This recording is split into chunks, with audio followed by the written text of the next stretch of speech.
Assalamualaikum warahmatullahi wabarakatuh.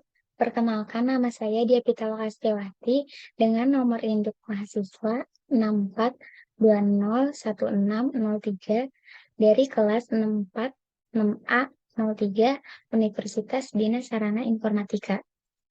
Saya akan menjelaskan tugas proyek ulangan tengah semester mata kuliah metode kuantitatif dengan dosen pengampu Bapak Suryanto Sosrowidigdo, SEMM. Nah, di sini saya telah mengutip skripsi dari Nurul Khotimah, mahasiswi dari UIN Sultan Toha Saifuddin Jambi, yang berjudul Pengaruh Kualitas Sumber Daya Manusia dan Motivasi Terhadap Kinerja Karyawan pada Bank BRI Syariah Kota Jambi. Selanjutnya, instrumen pada variabel penelitian dari judul di atas, saya mengambil 3 variabel. Yang pertama, kualitas sumber daya manusia sebagai X1, yang kedua, motivasi sebagai X2, dan yang ketiga, kinerja karyawan sebagai Y. Saya akan menganalisis 3 data penelitian. Yang pertama, uji validitas, yang kedua, reliabilitas, dan analisis regresi berganda. Untuk keterangan lebih lanjut, hasil data penelitian di atas menghasilkan 30 data responden sebagai N. Setiap variabel X1, X2, dan Y memiliki masing-masing 6 pernyataan pada kuesioner. Dengan begitu, jumlahnya menjadi 18 pernyataan. Data tersebut saya akan memasukkannya ke tabulasi data terlebih dahulu sebelum dimasukkan ke SPSS. Selanjutnya, saya akan menjelaskan dan menunjukkan langsung bagaimana merename data pada aplikasi SPSS. Sekarang saya akan menjelaskan bagaimana cara merename data di aplikasi SPSS. Langsung saja, pertama-tama saya akan merename data uji validitas. Di sini saya sudah memasukkan simbol atau label nama sesuai dengan jumlah pernyataan yang ada di kuesioner seperti X1 beserta total X1, X2 beserta total X2, dan Y beserta totalnya. Kemudian saya klik data view di bawah ini. Di sini saya sudah menginput data tabulasi di worksheet data view sesuai dengan data yang saya rename. Setelah itu, saya pilih menu Analyze, pilih Correlate, klik Divariate. Nah, di sini isikan data ke kotak variabel, masukkan satu persatu instrumen per variabel seperti X1.1, X1.2, sampai total X1.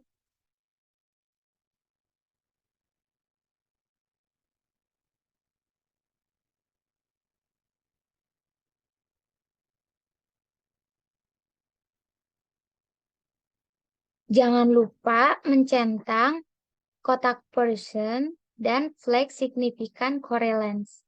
Lalu klik OK. Maka hasilnya akan muncul tetapi tidak terlihat di layar dan saya akan menunjukkan hasilnya setelah selesai menguji validitas sampai dengan variabel Y. Kemudian lakukan langkah-langkah sebelumnya secara bergantian sampai dengan variabel Y.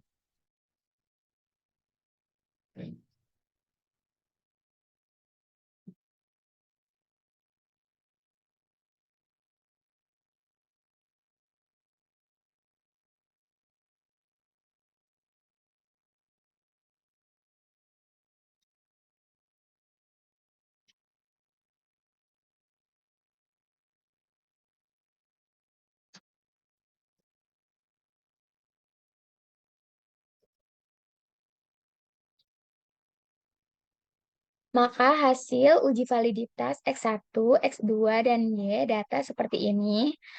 Yang pertama, X1 berdasarkan hasil perhitungan menggunakan aplikasi SPSS, hitung pada X1 ini menghasilkan 535, 461, sampai dengan 823.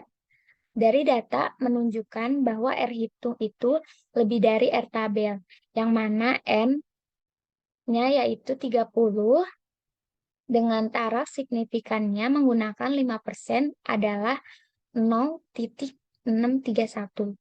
Demikian dapat dikatakan bahwa variabel kualitas sumber daya manusia yang digunakan dalam penelitian ini adalah valid dan dapat digunakan dalam pengambilan data.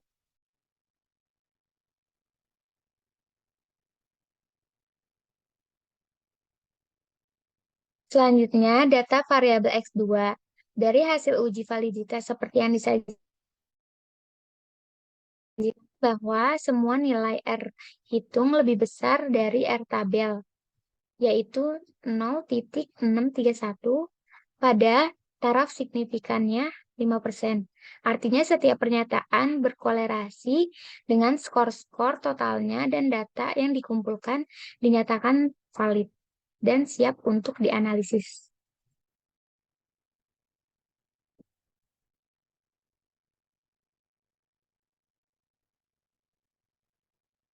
Yang terakhir, variabel Y berdasarkan hasil perhitungan menggunakan aplikasi SPSS, R hitung pada Y ini menghasilkan 905, 546, sampai dengan 850. Dari data menunjukkan bahwa R hitung itu lebih dari R tabel, yang mana N-nya itu 30 dengan taraf signifikannya menggunakan 5% adalah 0,631. Dengan demikian dapat dikatakan bahwa variabel kinerja karyawan yang digunakan dalam penelitian ini adalah valid dan dapat digunakan dalam pengambilan data. Setelah itu, saya akan merename SPSS uji reliabilitas masih menggunakan data yang sama, tetapi dengan langkah-langkah yang berbeda. Pertama-tama, pilih menu Analyze, klik Scale, klik Reliability Analyze. Pindahkan data indikator ke dalam kotak item. Masukkan data instrumen per variabel kecuali total tidak dimasukkan.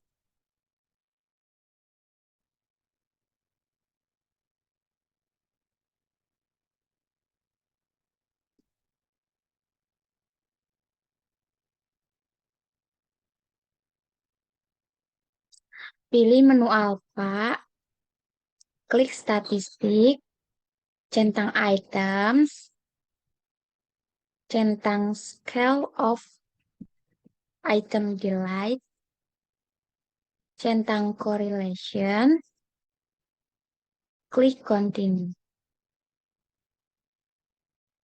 Lalu klik OK. Hasilnya akan muncul tetapi tidak terlihat dan saya akan perlihatkan setelah menguji sampai variabel Y. Lakukan langkah-langkah yang sama seperti sebelumnya, cara bergantian sampai semua variabel terrename.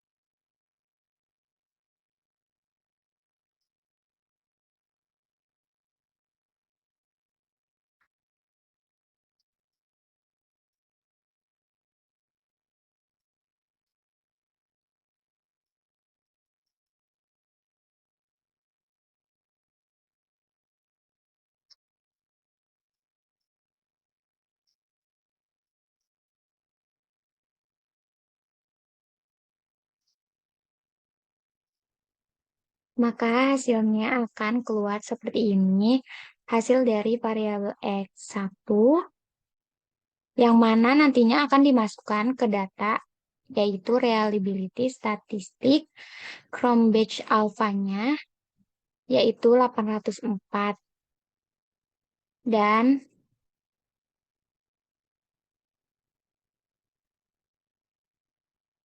Crown batch alpha yang X2-nya itu negatif 274 dan variabel Y-nya Crown batch alpha-nya yaitu 853. Setelah menguji uji validitas dan uji reliabilitas berikut ini, yang terakhir saya akan merename SPSS data analisis persamaan regresi berganda.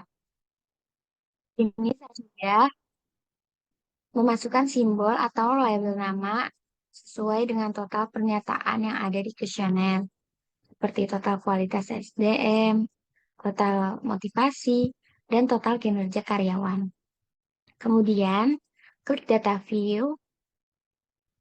Di sini saya sudah menginput data total yang diambil dari total X1, total X2, dan total Y. Langsung saja yang pertama saya pilih Analyze, lalu Regression, klik Linear.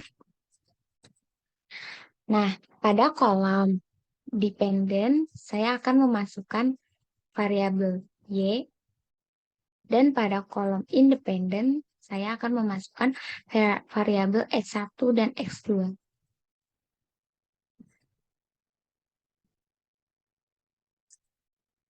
Sehabis itu,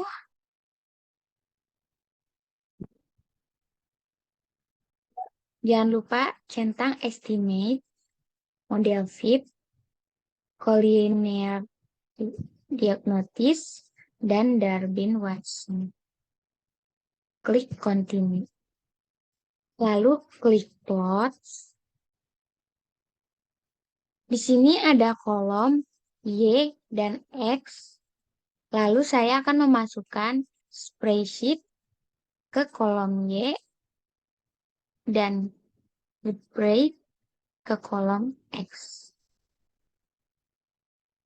Lalu klik normal probability plots, lalu continue. Klik save, centang under standardized dan studentized, klik continue, lalu klik OK. Berikut ini adalah tampilan output analisis regresi berganda yang sebelumnya saya rename. Seperti ini. Nah, saya akan menjelaskan yang mana yang masuk ke dalam penelitian. Yang pertama, ada tabel ANOVA. Di sini berdasarkan tabel tersebut dapat diketahui F hitungnya yaitu 24.860. Selanjutnya, ada data penelitian yang artinya dapat dilihat bahwa grafik seperti ini membentuk gunung. Diketahui titik menyebar di sekitar garis dan membentuk mengikuti garis diagonal. Yang dimana data residual berdistribusi normal. Selanjutnya, ini ada hasil scatter plot. Ini scatter plot yang mana menunjukkan bahwa titik-titik tidak membentuk pola atau tidak ada pola yang jelas, serta titik-titik ini menyebar dengan tidak jelas di atas 0 dan di bawah 0 pada sumbu Y. Maka tidak terjadi heteroskedaktisitas. Dengan demikian asumsi normalitas asumsi heteroskedaktisitas dalam model regresi dapat dipenuhi dalam model seperti ini. Baik, mungkin itu saja yang dapat saya sampaikan. Kurang lebihnya mohon maaf. Wassalamualaikum warahmatullahi wabarakatuh.